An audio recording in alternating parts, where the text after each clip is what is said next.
Postgame Live is presented by your New England Ford dealers and Ford Trucks, America's best-selling trucks for 48 years. It's a shame that a beautiful open like that could have a game like this. 42-10.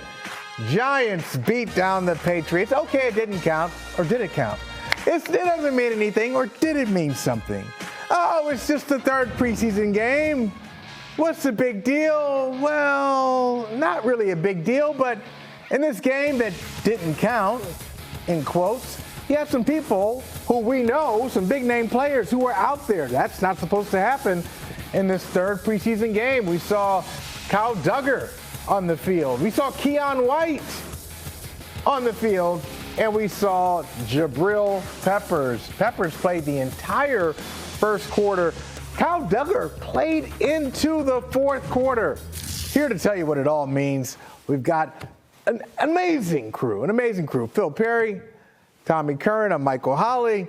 Curran, I'll start with you. What does this whole thing mean? You know, take it at 42-10, Duggar playing, whatever. What does all of this mean? I think the thing is, too, you have to keep in mind, whether it's the 2007 Super Bowl, the 2011 Super Bowl, or this game right here, the Giants just have their number. Yeah.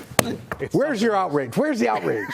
To me, it is interesting to see those guys on the field, and it's also interesting to see Anthony Jennings not play tonight. Both he and Duggar certainly, it seemed to be on the trade front. And Keion White, to me, this is a guy who entered camp as an edge player that you counted on as being the starting edge on one side. Peppers, I am less intrigued by. You got to play somebody, so I'm not surprised he was out there. I don't think that's a looming situation, but Phil, I yield to you. Yeah, I don't think his job is in jeopardy. I think he's pretty well respected as a leader, and Vrabel's been on the record saying multiple times that he likes his energy, he likes what he brings to the building, he likes what he brings to his program. He's one of those guys, Michael, that did not play in Minnesota, dealt with a little bit of a tweak. It actually kept him out of the second Minnesota practice, so I'm wondering if they just tried to get him a few more competitive snaps than some other guys who are going to play a lot of football for them this year because he missed a big day, that second day in Minnesota, and then he missed the preseason game. So that one, I'm with Tom there. The Keion White one is really interesting to me because a guy who did not play, in addition to Anthony Jennings, is Keion Chason. Keion Chason's on a very low-level, one-year deal. Edge rusher, was with Vegas last year, former first-round pick. He has clearly surpassed Keion White on the depth chart in terms of the pass rushers they have in New England. Before you go, Tom, why is he past Keion White? Because Keion White was, I mean, he's got a very high opinion of himself. No doubt. And we thought that here's a guy under Vrabel. Maybe he's a double-digit sack guy. How did he get past? He just hasn't shown. He hasn't performed. Well. He hasn't performed. All he does, Michael, you go out there and watch him practice, you might see one or two pass rush moves. He just is a bull in a china shop, and that can be a good thing. He just wants to run through people's faces. He wants to play in a violent manner, but he doesn't get through anybody. He doesn't get by anybody. He's this big, powerful man, Tom, who's got all kinds of athleticism, but he hasn't been able to put it together. And I asked his coach, outside linebackers coach Mike Smith, the other day, what's going on with this guy? How is he going to put it together? He said, well, we just got to give him a home. Mm-hmm. He's been playing outside. He's been playing inside. We got to give him a home on the outside. There's so much happening on the outside. He just has to get used to that. But he's not really a young player anymore. He's been in the league now several years. It just hasn't clicked yet. Yeah, and you also pointed out his age is similar to Chason's actually 5 days younger, even though he's been in the league, I think, 3 years more. Which is interesting. So same age as somebody who's just been in the league. I look at White, too, and I wonder if his kind of acerbic commentary towards the last coaching staff, while he is, by extension, praising Vrabel and his coaching staff and saying, yeah, I'm finally getting coached. I wonder if Vrabel hears that and goes, well, yeah, who are you? Okay, yeah, you're right, exactly. Gerard played in the league. He was a Pro Bowl player. He was a Defensive Rookie of the Year. You don't really have position to be pissing on the last coaching staff here, Keion. So I wonder how that plays, too. I'm also, you look at Kyle Duggar and the extent that he played and the way that he played. And I know he's playing against a bunch of guys who should be overmatched against him, but he just delivered some really powerful hits. And if he's not going to be here, which it certainly looks like he isn't, I bet there's a team out there who did see him showcased who might say, we could use a guy like that in our scheme. So you say when Duggar, when we talk about him not being here, is it that Duggar doesn't fit here, doesn't fit the scheme, or are both you guys seeing things from Duggar where you say he doesn't fit this scheme, but he doesn't look like he's playing well at all. It doesn't look like he's moving well at all. Is it scheme or is it just his performance overall? To me, it's more scheme. And the way it's been described to me is the difference is at that safety position in this defense versus the Bill Belichick / Gerard Mayo defense is that in the Bill Belichick defense, yeah, those big-bodied safeties, those guys were valued. They could knock receivers sort of off their routes and create some confusion for opposing quarterbacks. They could obviously play against the run.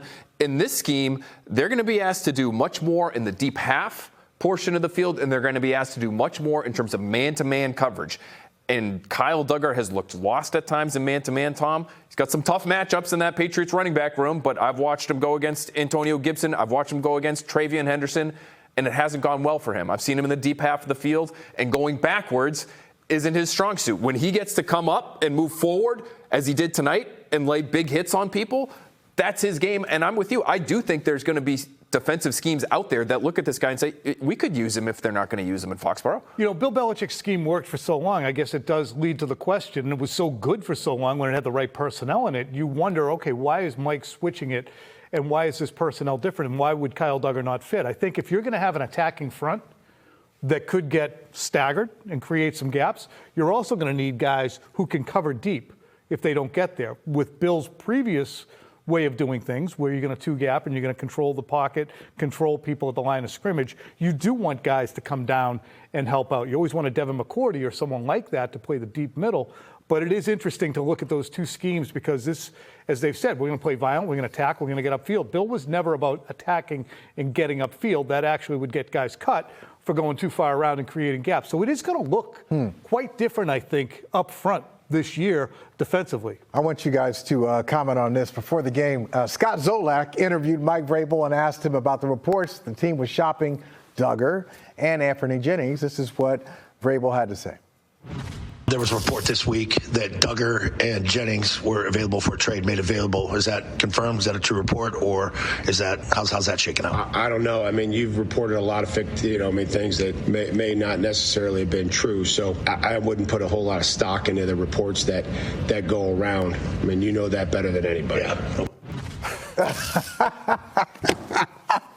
I mean, come on, Mike. Come on. What are you doing? What are you doing with that? Going at Zolak, just kind of poking the bear there. But okay, if we look at Duggar and we talked about him, there'll be teams to be interested in him. How about Jennings? He had a good year last year, I thought. Was a perfect guy for this system. One of them big Nick Saban, Bill Belichick type linebackers, set the edge, that kind of guy. What do you think the future is for him, and what kind of team would be interested in him? I really wonder if the reason he didn't play tonight was because they are planning on trading him. I mean, this is a guy who was playing at the end of that game in Minnesota. He's been down the depth chart. Guys like Chason and White and Harold Landry, even some of these younger players like Elijah Ponder we've seen, playing ahead of Anthony Jennings at times.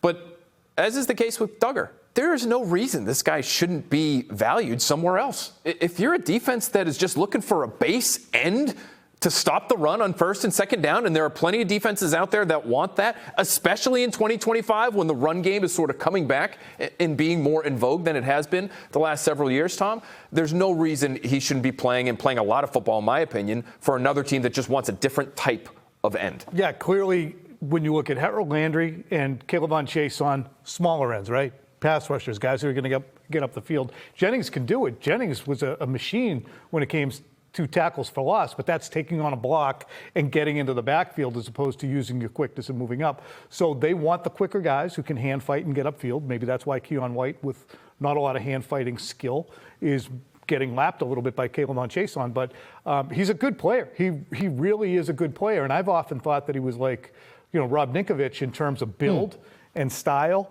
But he will find a home someplace. What I'm curious about is what will the Patriots seek, Michael, in terms of a return? If you're not going to just go for a draft pick, and at this time of year you don't want to do that, you want to try and get a player back instead of just loading up for next April, what would you look at if you're the Patriots for the position that you want to pursue?